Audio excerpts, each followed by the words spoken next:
3 ದೇಶಗಳಲ್ಲಿ 16 ಸ್ಟೇಡಿಯಂಗಳಲ್ಲಿ 48 ಪಂದ್ಯಗಳು, 100ಕ್ಕೂ ಹೆಚ್ಚು ರೋಚಕ ಪೈಪೋಟಿಗಳ ಬಳಿಕ ಈಗ ಉಳಿದಿರುವುದು ಒಂದೇ ಒಂದು ಫೈನಲ್, ಒಂದು ಕಿರೀಟದ ಅಂತರ ಮಾತ್ರ ಬಾಕಿ. ಬರುವ ತಲೆಮಾರುಗಳು ಮರೆಯಲಾಗದಂತಹ ಕ್ಲಾಸಿಕ್ ಫೈನಲಿಗೆ ಈ ಭಾನುವಾರ ನ್ಯೂ ಜೆರ್ಸಿಯ ಮೆಟ್ ಲೈಫ್ ಸ್ಟೇಡಿಯಂ ಸಾಕ್ಷಿಯಾಗಲಿದೆ.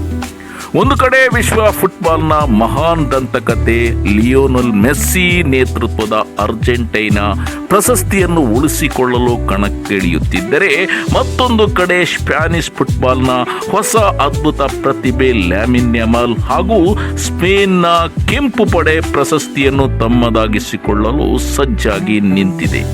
ವಿಶ್ವದ ಕಣ್ಣು ಈಗ ಈ ಮಹಾ ಫೈನಲ್ನತ್ತ ನೆಟ್ಟಿದೆ. ವೀಕ್ಷಕರೇ, ಈಗ ಈ ಇಬ್ಬರು ದಿಗ್ಗಜರ ನಡುವೆ ಕಿಡಿಕಾರುವ ಮಹಾಸಮರ ನಡೆಯಲಿದೆ. ವಿಶ್ವ ಫುಟ್ಬಾಲ್ನ ಇತಿಹಾಸದಲ್ಲೇ ಮೊದಲ ಬಾರಿಗೆ ಹಾಲಿ ಯುರೋಪಿಯನ್ ಚಾಂಪಿಯನ್ ಸ್ಪೇನ್ ಮತ್ತು ಹಾಲಿ ಕೋಪಾ ಅಮೆರಿಕಾ ಚಾಂಪಿಯನ್ ಅರ್ಜೆಂಟೈನಾ ಫೈನಲ್ನಲ್ಲಿ ಮುಖಾಮುಖಿಯಾಗುತ್ತಿದೆ.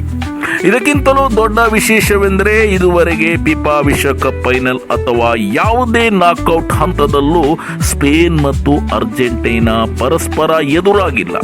ಹಾಗಾದರೆ ಈ ಎರಡು ಫುಟ್ಬಾಲ್ ಮಹಾಶಕ್ತಿಗಳ ಹಿಂದಿನ ಮುಖಾಮುಖಿ ದಾಖಲೆಗಳನ್ನು ಒಮ್ಮೆ ನೋಡೋಣ. ಅಂಕಿ ಅಂಶಗಳನ್ನು ನೋಡಿದರೆ ಇವರು ನಿಜಕ್ಕೂ ಸಿಂಹ ಮತ್ತು ಹುಲಿಯಂತೆ ಯಾರಿಗಿಂತ ಕಡಿಮೆ ಅಲ್ಲ. ಇದುವರೆಗೆ ಉಭಯ ತಂಡಗಳು 14 ಪಂದ್ಯಗಳಲ್ಲಿ ಮುಖಾಮುಖಿಯಾಗಿದ್ದು, ಸ್ಪೇನ್ 6 ಪಂದ್ಯಗಳನ್ನು ಗೆದ್ದಿದ್ರೆ ಅರ್ಜೆಂಟೈನಾ ಕೂಡ 6 ಪಂದ್ಯಗಳಲ್ಲಿ ಜಯ ಸಾಧಿಸಿದೆ. ಉಳಿದ 2 ಪಂದ್ಯಗಳು ಡ್ರಾದಲ್ಲಿ ಅಂತ್ಯ ಕಂಡಿವೆ. ಆದರೆ ಉಭಯ ತಂಡಗಳ ನಡುವಿನ ದಾಖಲೆಗಳು ಸಂಪೂರ್ಣ ಸಮಬಲದಲ್ಲಿವೆ. ಇನ್ನು ವಿಶ್ವಕಪ್ ಪಂದ್ಯಗಳ ಬಗ್ಗೆ ಹೇಳುವುದಾದರೆ, 2 ತಂಡಗಳು ವಿಶ್ವಕಪ್ನಲ್ಲಿ ಕೇವಲ ಒಂದೇ ಬಾರಿ ಮುಖಾಮುಖಿಯಾಗಿವೆ. ಅದು ಸುಮಾರು 60 ವರ್ಷಗಳ ಹಿಂದೆ ನಡೆದಿತ್ತು. ಅಂದರೆ 1966ರ ವಿಶ್ವಕಪ್. ಆ ಪಂದ್ಯದಲ್ಲಿ ಅರ್ಜೆಂಟೈನಾ 2-1 ಗೋಲುಗಳ ಅಂತರದಿಂದ ಸ್ಪೇನ್ ಅನ್ನು ಮಣಿಸಿತ್ತು. ಈ ಪಂದ್ಯ ನಡೆದಿದ್ದು ಸುಮಾರು 60 ವರ್ಷಗಳ ಹಿಂದೆ. ಇಂದಿಗೆ 2 ತಂಡಗಳಲ್ಲಿರುವ ಒಬ್ಬ ಆಟಗಾರನು ಆಗ ಜನಿಸಿರಲಿಲ್ಲ. ಅಷ್ಟೇ ಅಲ್ಲ, ಅರ್ಜೆಂಟೈನಾ ಕೋಚ್ ಲಿಯಾನೆಲ್ ಸ್ಕೆಲೋನಿಯವರು ಕೂಡ ಆಗ ಹುಟ್ಟಿರಲಿಲ್ಲ. ಸ್ಪೇನ್ ಕೋಚ್ ಲೂಯಿಸ್ ಡೆಲಾ ಪುವಂಟೆ ಅವರಿಗೆ ಆಗ ಕೇವಲ 5 ವರ್ಷ ವಯಸ್ಸು.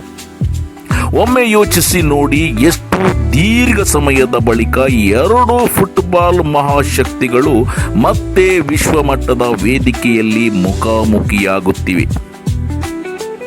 ಆದರೆ ಸ್ಪೇನ್ ಅಭಿಮಾನಿಗಳು ಹೆಮ್ಮೆಯಿಂದ ಹೇಳಬಹುದಾದ ಇನ್ನೊಂದು ವಿಚಾರವೂ ಇದೆ.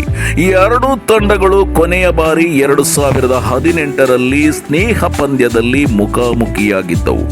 ಆಗ ಸ್ಪೇನ್ ಅರ್ಜೆಂಟೈನಾವನ್ನು 6-1 ಗೋಲುಗಳ ಅಂತರದಿಂದ ಭರ್ಜರಿಯಾಗಿ ಸೋಲಿಸಿತ್ತು.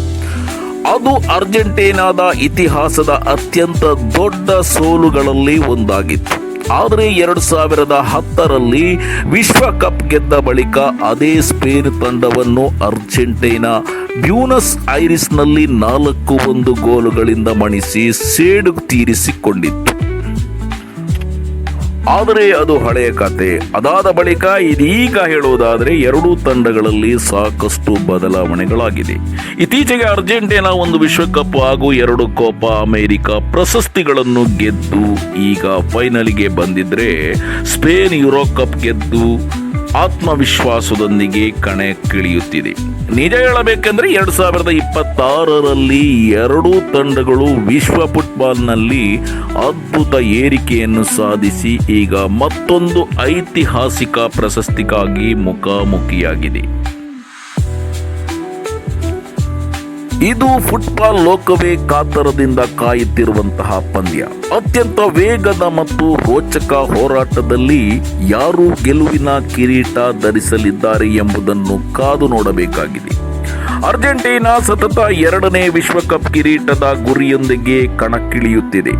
ಮತ್ತೊಂದೆಡೆ ಸ್ಪೇನ್ ಆ ಕನಸಿಗೆ ತಡೆ ಹಾಕಲು ಸಜ್ಜಾಗಿವೆ. ಕೊನೆಗೆ ಗೆಲುವು ಯಾರ ಪಾಲಾಗಲಿದೆ ಎಂಬುದು ಕುತೂಹಲದ ವಿಷಯವಾಗಿದೆ. ಈ ಪಂದ್ಯದಲ್ಲಿ ನೀವು ಯಾರನ್ನು ಬೆಂಬಲಿಸುತ್ತೀರಿ? ನಿಮ್ಮ ಪ್ರಕಾರ ಯಾರು ಗೆಲ್ಲುತ್ತಾರೆ? ನಿಮ್ಮ ಅಭಿಪ್ರಾಯವನ್ನು ಕಾಮೆಂಟ್ನಲ್ಲಿ ತಿಳಿಸಿ. ಧನ್ಯವಾದಗಳು. ನಮಸ್ಕಾರ.